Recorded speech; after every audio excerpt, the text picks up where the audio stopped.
Welcome back to Count Me In. In today's episode, we have a special guest joining us, Paul McManus, to discuss the power of personal branding for accounting and finance professionals. Paul is a podcast host, the author of the book The Short Formula, and the co-founder and CEO of More Clients, More Fun. We'll explore why personal branding is crucial in today's competitive landscape and how it can elevate your status as an expert in your field. Paul, an accomplished author with multiple bestsellers on Amazon, will share his insights on how creating a book can enhance your personal brand and establish you as a thought leader. We'll also touch upon the challenges professionals face when approaching the idea of writing a book and how to overcome them. Let's get started.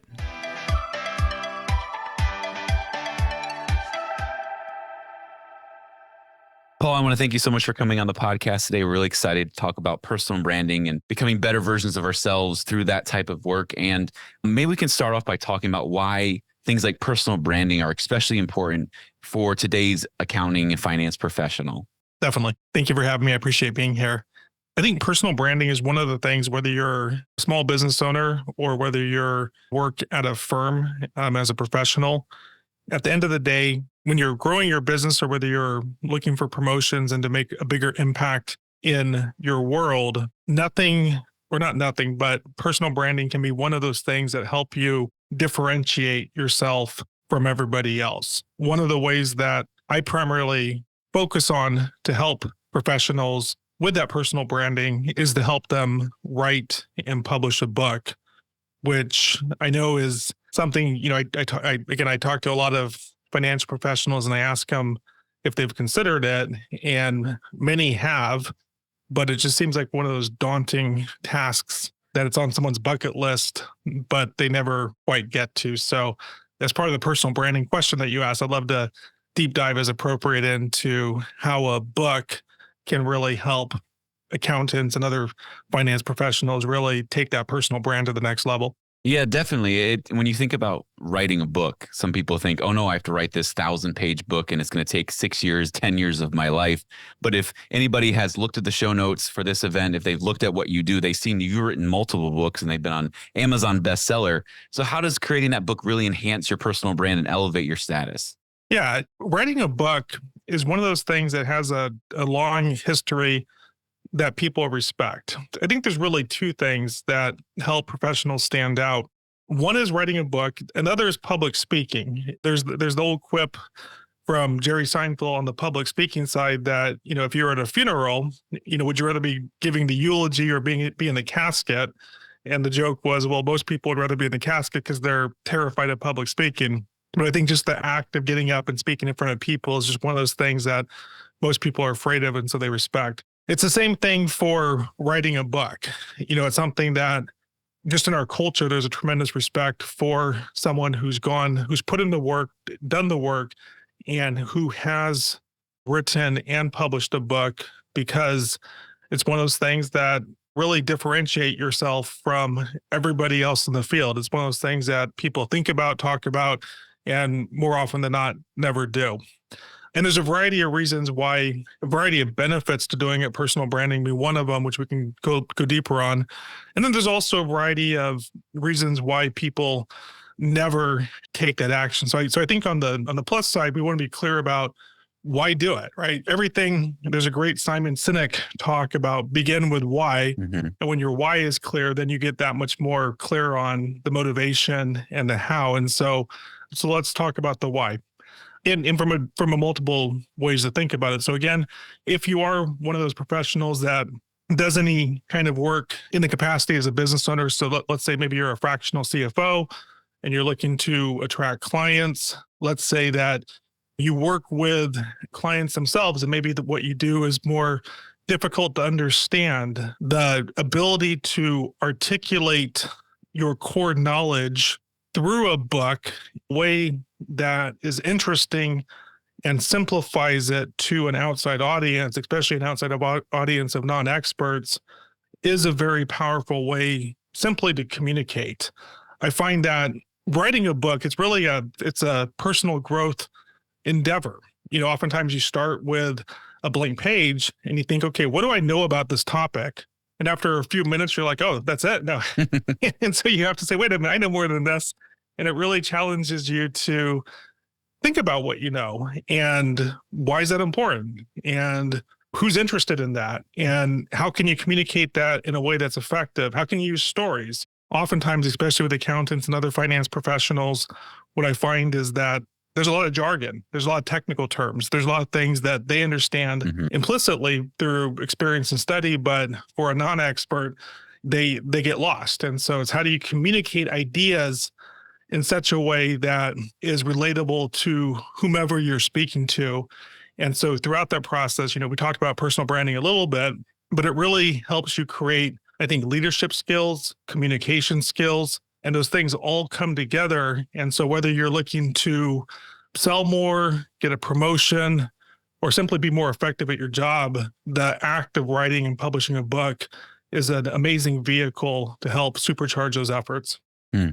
Yeah, it's interesting because when you think about it, if you don't know how to explain what you're doing, if you don't know how to articulate it in a very good way, how can you be that storyteller, be that partner, business partner, whether you're in a firm and you're trying to go alongside the C-suite and make sure you're telling the story right of what's happening financially.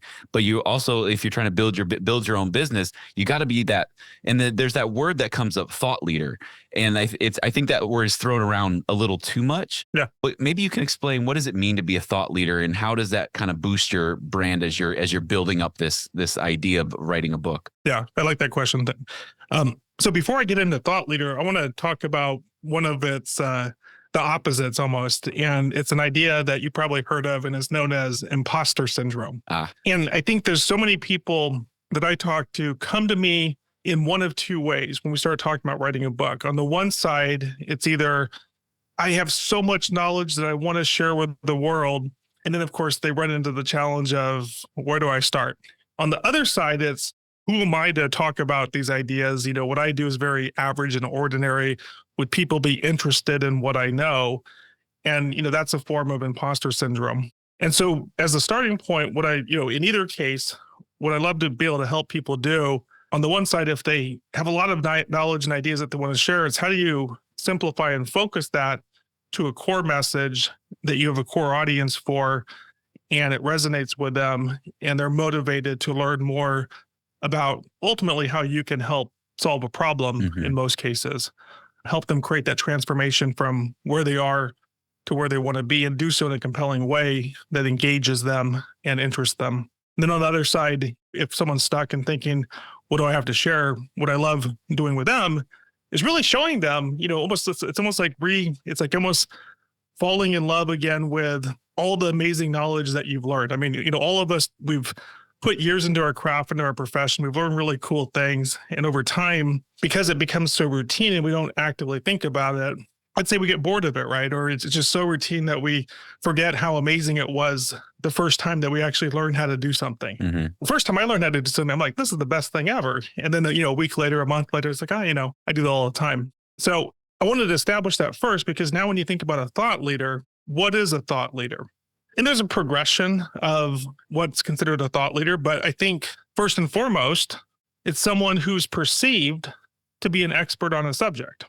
I think a lot of people go to university, get degrees, have some initials after their name, but I don't think they're perceived as thought leaders. I think that's considered pretty standard, pretty average. But someone that's willing to go publicly and put their ideas out in public in the form of a book, or speaking and talking about a book, and when people listen to them or read their work, they see that they have a point of view, a cohesive set of ideas, and they can explain that in such a way that's informative or persuasive.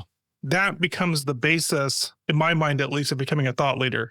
Now, the more exposure you get, the more media you do, the more you write, the more people are aware of you. I think that then grows your influence, and by definition, your thought leadership. And that's just really a factor of awareness of what you do. And so the more people you talk to, the more people know your work, the bigger your quote unquote thought leadership becomes. I think at the end of the day, though, and what I do, I attract a lot of my clients through LinkedIn. And these are people that I don't know who they are. I've reached out to them in some form, or I've created awareness in some form, because I work with financial professionals. And so they, are attracted to my marketing one way or the other. They read my book, they listen to a podcast, and then at some point they show up on my calendar, and it's that awareness through ideas, thought leadership, it could be described as, that can take someone who's a complete stranger, but attract them to you in a way that you want them to. And there's a lot of different applications there to do that. But I think to me, I don't want to overemphasize what thought leadership is and make it this grandiose thing that, only a certain few select people do. I think any of us can be a thought leader, and it just takes the willingness and desire to package some of our knowledge and be willing to put it out there in the public sphere. Yeah. I mean, that the way you explained it kind of really makes a lot of sense, because I think it's been a term that's been thrown around a little too much, but it's helpful to make it more applicable, saying, hey, anybody can be a thought leader because you have knowledge, you have experience, and it's just about sharing that knowledge. So how does one get over that imposter syndrome that you talked about? Because I feel like, the first step would be to, hey, how do I overcome my imposter syndrome? Because you may realize listening to this podcast, hey, I do have a lot of things I can share, but I don't know if I don't know if I'm able, I don't know if people want to listen to me. Yeah. Right there, the definition of, of that imposter syndrome. So how does one start overcoming that to move to the next step? Yeah. There's a quote that I learned from one of my mentors maybe 10 years or so ago, which his name is Michael Port, and he talked about learning in action. And what that means to me, because I've really built up my current business from the ground up over the past 9 years. And when I started, I didn't know a lot. And it was just, I have to go out there and put up my shingle. And then as an entrepreneur, you have to figure stuff out. And it's just willing to take action, being willing to be uncomfortable. I think the two components that are important there is that, one, you have a desire, you have an end result that you want to achieve. I mean, if you don't have motivation, then chances are you're not going to follow through on it. So you want to have that why clearly established. Why is this important to you? Why are you doing this? And once you're clear on that why, then you have ultimately the fuel that's going to propel you forward. I think the second part of that is to not go it alone. I think in any endeavor in life, I think having a coach in some capacity, someone that you have as a sounding board, someone you can bounce ideas off, someone who's gone before you and can make the path that much easier to trot. I think those things are all extremely helpful in overcoming imposter syndrome. So much of the time, it's just this small voice in our head that says, you can't do this, or what are you doing? And what you need is, what's beneficial is to have someone supportive around you, whether it's a coach or a group that can challenge it and say, no, you absolutely have every right to do this. I want to share a story of one of my earlier clients. She's not an accountant or a finance professional, but she was a world-class expert in helping to rescue penguins. And her name, I believe it was Diane or Dylan or Diane, I think. It's been a few years. But I was interviewing her on a podcast, and because I knew about her reputation, and she's written books, and she's one of like 5 people in the world that can rescue penguin. When there's some global tragedy, the UN or whomever agency calls her, right?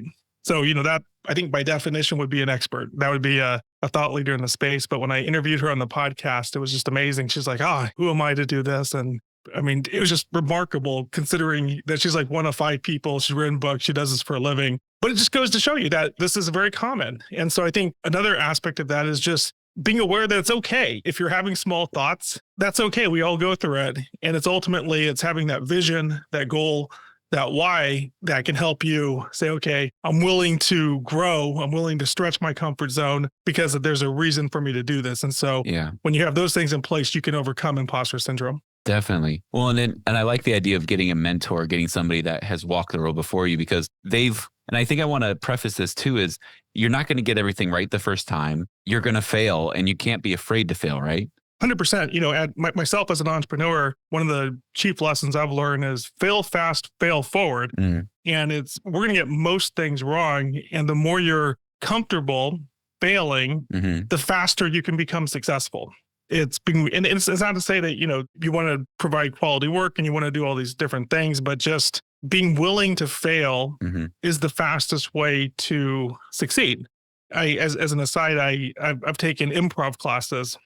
And one of the key lessons that I learned there, and it's really a mindset, is that fail and fail big. Don't get scared by it, but embrace it And of course, in an improv setting, it's funny. The more you fail, the funnier it can be. But it really just becomes a mindset. And so just in your day to day, there's so many things that we act small on and we're afraid to do. Mm-hmm. But if you just have this mindset, hey, I'm just going to try it. What's the worst that can happen? Yeah. And you just say it doesn't really matter. Then that is the fastest way forward. And it's interesting when you're saying that, it made me think of a term that I've used a lot in my professional career. Sometimes like, hey, I'm just fake it till I make it. But sometimes I wonder if faking it till you make it is part of that imposter syndrome where I'm just faking it till I make it, but you actually are doing a really good job and you're not faking it because you do know what you're doing.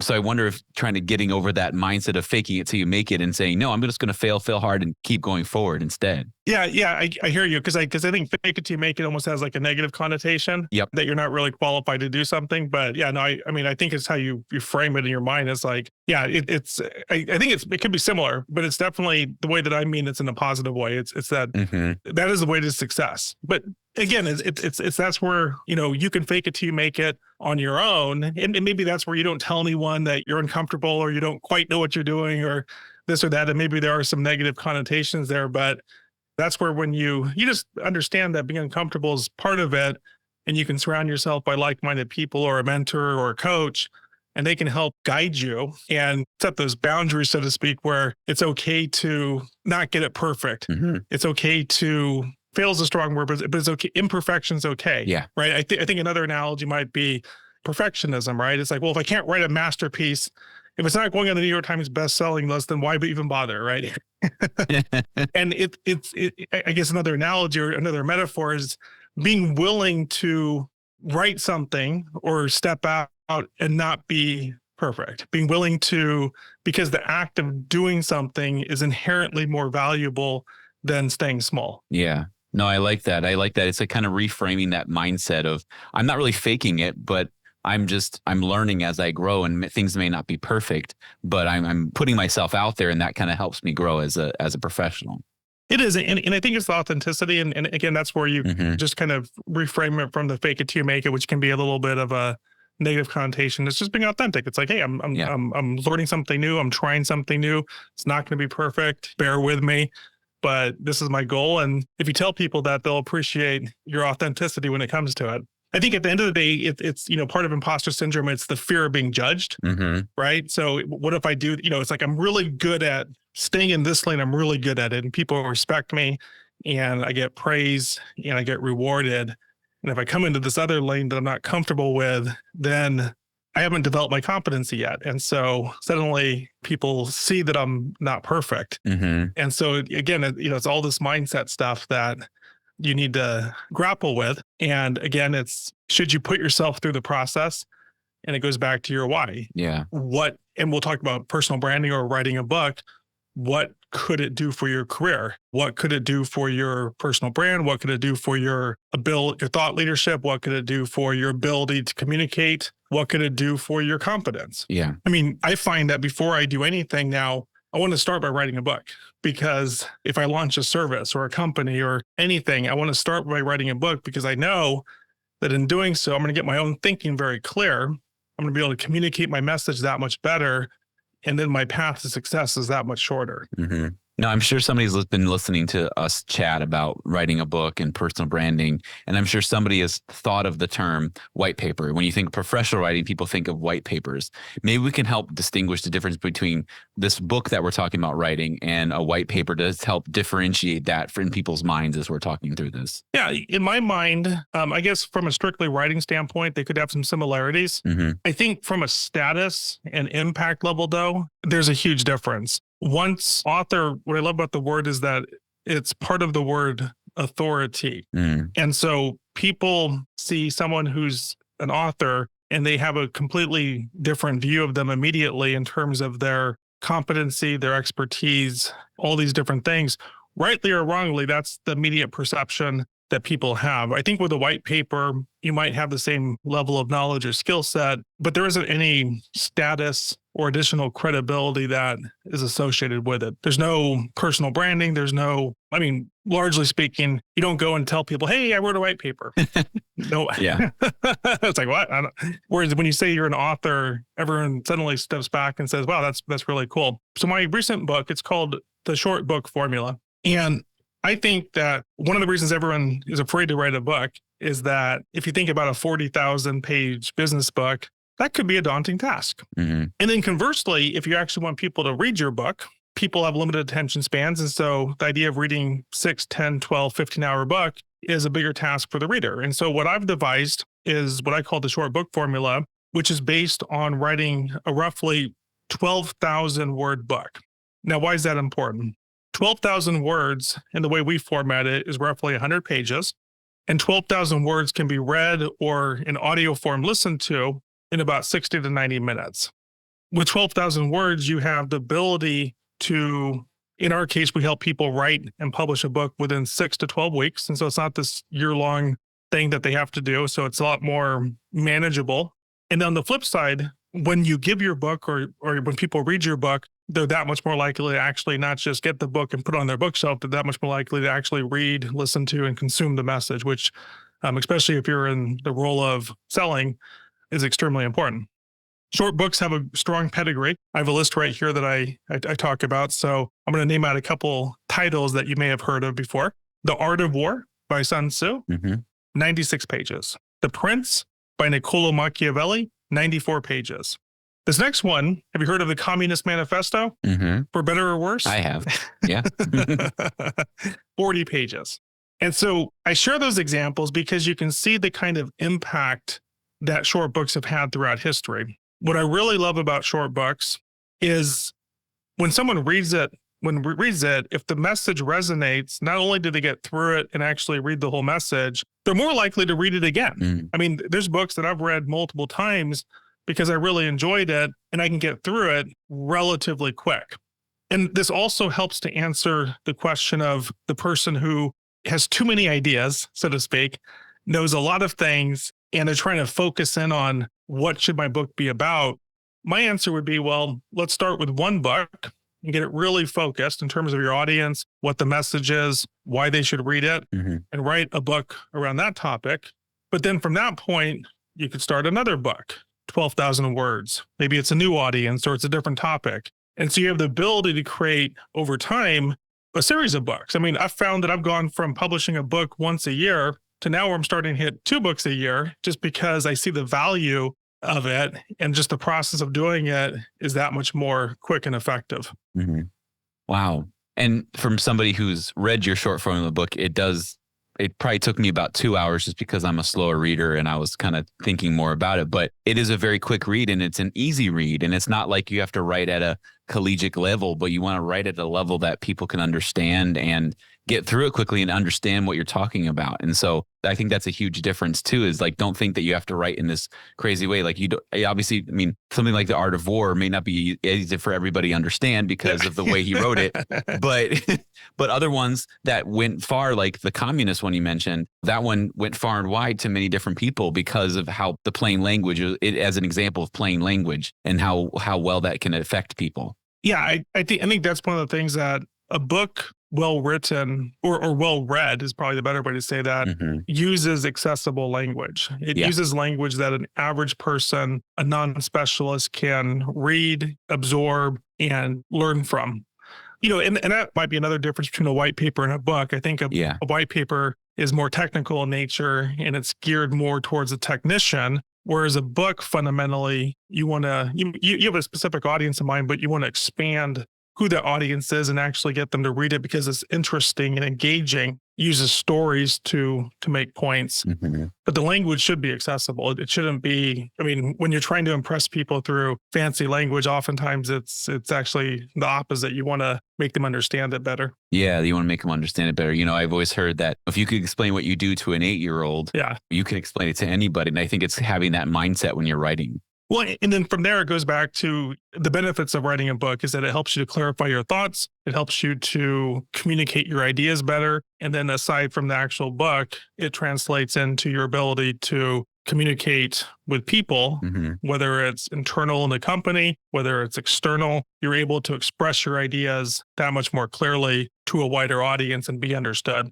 So for someone who is looking for, say, more speaking opportunities, maybe I think at a corporation or a company, oftentimes the higher you go up the ladder, the more it requires your leadership and your communication abilities. And so it's just a great way to hone in on those skills, develop those skills, and then be recognized for it. Someone who has a book is much more easily given an opportunity to speak, whether it's at a conference, whether it's at a podcast, for example, whatever it is, because it's trust in advance. People trust that you have a message that can help inform and teach people. Yeah. And it allows you to, and it kind of grows your name as you get out there and get those opportunities. It does. Yeah. So, as we kind of wrap up the conversation, this has been a really great conversation. Thinking about the accounting and finance professional and the people that you've worked with, are there any examples you can give or any stories you can tell that can, are success stories that our audience can hear as they imagine how they could take this route? Yeah, definitely. One person that comes to mind his name is Michael Poisson, and I met him, I want to say a year or two ago. And Michael I think he's really the epitome of everything that we've been talking about. So he's a ESG data specialist, and he works for a smaller company who essentially sells ESG data to primarily service-based companies as well as to asset managers. And in his journey of it, part of what he was doing from a marketing and sales perspective was that he was going to conferences really as an attendee and listening in, networking, doing all those things. And part of the value that he saw of writing and publishing the book, even though he was an employee for a company, not a business owner or entrepreneur, was that it would elevate his personal brand and it would give him more status to generate more speaking opportunities, to create more visibility and credibility for what he does. So he published his book, I want to say 6 months to a year ago. And I've spoken to him since then. And since then, he's reported that he's at these conferences, he's invited much more often to actually be a panelist or a speaker, which massively increases his awareness inside of his community. He's also gone on a number of podcasts, both as a guest. He hosts now his own podcast and he invites thought leaders on. But he's essentially, having the book has allowed him to elevate his game, meaning that he can create a lot more visibility for himself. He can much more effectively network with more influential people in the process. And it allows him to go from this person at a small company, and because of that elevated personal brand and awareness, he can more effectively compete with the larger companies out there in the marketplace. What's interesting about his story, and it ties back to what we've been talking about, is that he's a really smart guy. And I knew this from day one working with him, ton of knowledge, all these things, but go back to imposter syndrome. Throughout our work together continuously, he would not refer to himself as the expert. He would refer to, these people, they're the experts. I'm just gathering data. I'm just presenting the information. And I had to tell him over and over again, you are the expert, in doing this process and demonstrating what you know and all these things, you are a expert. So it just goes back to that whole personal journey. I think it was also rewarding because, again, what we've been talking about, and I could see this during the time that we worked together and afterwards, but it really helped him deep dive in terms of what he was, in terms of ESG and its value and the stories and why it helps, why it's important. And he obviously knew this stuff beforehand, but just in going through the process, it really deepened his knowledge and his ability to communicate with others. He even had a college professor who was pretty prominent in his field come to him and say, hey, I want to use your book as part of my course, which, is pretty cool. Yeah. So that's pretty awesome. And I like that you told the story about how even during the process, as he was going through it and learning more, he was still struggling with that imposter syndrome. And I think that's a big thing for a lot of us to overcome because you don't realize I am an expert. Yeah, no, 100%. And that goes back to why you don't want to go it alone. You want a sounding board, but you also want someone who can give you positive encouragement and challenge some of perhaps the limiting thoughts that you might have on your own. Definitely. Well, Paul, we could probably talk about this for another half hour, but I really appreciate the insight you've given us, you've given our audience, and I really think that they're going to really benefit from this. I encourage everybody to look at the show notes. You'll see links to Paul's website. You want to check out his books and the stuff he's written, and you want to get in touch with him. There'll be ways to get in touch with him as well. And just thank you again for coming on. All right. Thank you. I appreciate it. I enjoy the conversation. This has been Count Me In, IMA's podcast, providing you with the latest perspectives of thought leaders from the accounting and finance profession. If you like what you heard and you'd like to be counted in for more relevant accounting and finance education, visit IMA's website at www.imanet.org.